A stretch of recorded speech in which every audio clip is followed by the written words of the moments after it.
সাবেক প্রধানমন্ত্রী শেখ হাসিনা দেশ ছেড়ে পালানোর ৮ দিন পর তার বিরুদ্ধে প্রথমবার কোনো হত্যা মামলা হয়েছে। আদাবর এলাকার বাসিন্দা এস.এম. আমির হামজা শাতিল এই মামলায় শেখ হাসিনার পাশাপাশি তার সাবেক ২ মন্ত্রী সহ বেশ কজন উচ্চপদস্থ পুলিশ অফিসারকে আসামি করেছে। তবে নির্দিষ্টভাবে ঠিক কী অভিযোগ করা হয়েছে হাসিনার বিরুদ্ধে আর কেনই বা ওই ব্যবসায়ী মামলা করতে আগ্রহী হলেন, সেই সবকিছু বিস্তারিত থাকছে আজকের আয়োজনে। শেখ হাসিনার বিরুদ্ধে হত্যা মামলা হবে এই বাংলাদেশের কোনো আদালতে, এটা কয়েক সপ্তাহ আগেও অকল্পনীয় ছিল। ঠিক যেভাবে কেউ একটা সময় কল্পনা করতে পারেনি শেখ হাসিনা দেশ ছেড়ে পালাবেন, তবে যা কেউ ভাবেননি সেটাই এখন বাস্তব সত্য।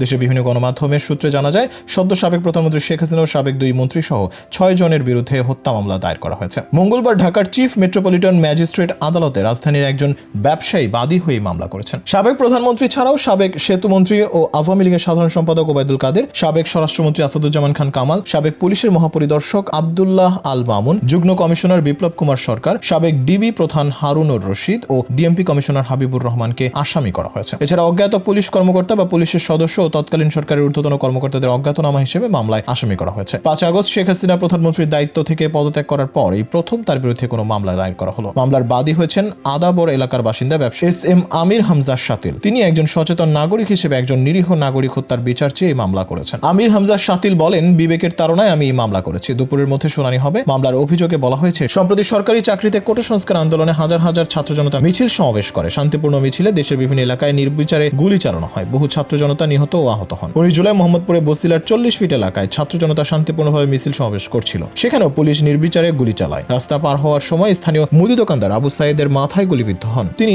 ঘটনাস্থলে মৃত্যুবরণ করেন। মামলার আর্জিতে বলা হয়, নিহত সাইমকে তার গ্রামের বাড়িতে পঞ্চগড়ের বোদা উপজেলার নতুন বস্তি প্রধান হাটে নিয়ে দাফন করা হয়। তার মা, স্ত্রী, ছেলে, সন্তান সেখানেই থাকেন। এ কারণে তারা ঢাকা এসে মামলা করতে অপারগ। এই জন্য বিবেকের তাড়নায় আইনের শাসন প্রতিষ্ঠার জন্য তিনি এই মামলা করেছেন। মামলার অভিযোগে বাদী আরো বলেন, সাবেক প্রধানমন্ত্রী শেখ হাসিনা কোটা সংস্কার আন্দোলনে কঠোর হস্তে দমন করার জন্য বারবার নির্দেশ দিয়েছেন। ওবায়দুল কাদের ও আসাদুজ্জামান খান কামালের নির্দেশে পুলিশের আইজিপি ঊর্ধ্বতন কর্মকর্তারা অধীনস্থ পুলিশের নির্দেশ নিয়ে মিছিলে গুলি চালায়। পরস্পর যোগ সাজসে আসামিরা হত্যাকাণ্ড ঘটিয়েছে। কাজে এর বিচার হওয়া প্রয়োজন। মামলাটি থানায় এজাহার হিসেবে নেওয়ার জন্য আবেদন জানানো হয়েছে বলে জানান বাদীর আইনজীবী মোহাম্মদ মামুন মিয়া। কোটা সংস্কার আন্দোলন ও ছাত্র জনতার গণঅভ্যুত্থানে ব্যাপক প্রাণহানির ঘটনায় গুলির নির্দেশনাদাতা সাবেক প্রধানমন্ত্রী শেখ হাসিনার বিচার দাবি করে ফের উত্তাল হয়েছে ঢাকা বিশ্ববিদ্যালয়ের ক্যাম্পাস। আন্দোলনরত শিক্ষার্থীরা বলেন, খুনি হাসিনা পুলিশ দিয়ে গুলি করে এবং তার আওয়ামী লীগ ও সাহসী সংগঠনের নেতাকর্মীদের দিয়ে হামলা করে ৫ শতাধিক শিক্ষার্থী ও সাধারণ জনতাকে শহীদ করে দেশ ছেড়ে পালিয়েছেন। আমরা খুনি হাসিনার এই গণহত্যার দায়ে শাস্তির দাবি জানাই। আন্তর্জাতিকভাবে যেন তাকে শাস্তির আওতায় আনা হয় সেই দাবি জানাই। আজকের এই আন্দোলনের মাধ্যমে আমরা খুনি হাসিনার সর্বোচ্চ বিচার দাবি জানাই। এদিকে ফেসবুকে অনেকেই বলছেন, স্বৈরাচারী হাসিনাকে দেশে ফিরিয়ে এনে শাস্তির মুখোমুখি করিয়ে দৃষ্টান্ত স্থাপন করতে হবে। তারা শেখ হাসিনার নানা অপকর্ম তুলে ধরে বলেছেন, শেখ হাসিনার দুঃশাসনের ১৬ বছরে দেশে ২০ থেকে ৩০ হাজার মানুষ খুন হয়েছে। কয়েকশো মানুষকে গুম করে কাউকে হত্যার, কাউকে আয়নাঘরে রাখা হয়েছে। ছাত্রলীগ নেতারা দর্জি বিশ্বজিৎ দাস ও বুয়েটের আবরার ফাহাদকে কি পৈশাচিকভাবে হত্যা করেছেন। বিরোধী নেতাকর্মীদের উপর পুলিশের পৈশাচিকতা, জুলুম, নির্যাতন এবং আওয়ামী লীগের অঙ্গ সংগঠন ছাত্রলীগ, যুবলীগের খুন, জখম, ক্রিয়াকলাপ মানুষকে বিষিয়ে তুলেছিল। শেখ হাসিনার ১৬ বছরের শাসন আমলে সাধারণ মানুষ ভয়ঙ্কর পৈশাচিক পরিবেশে দিন কাটিয়েছে। গোটা দেশটাকে জেলখানায় পরিণত করা হয়। গণতান্ত্রিক দেশ,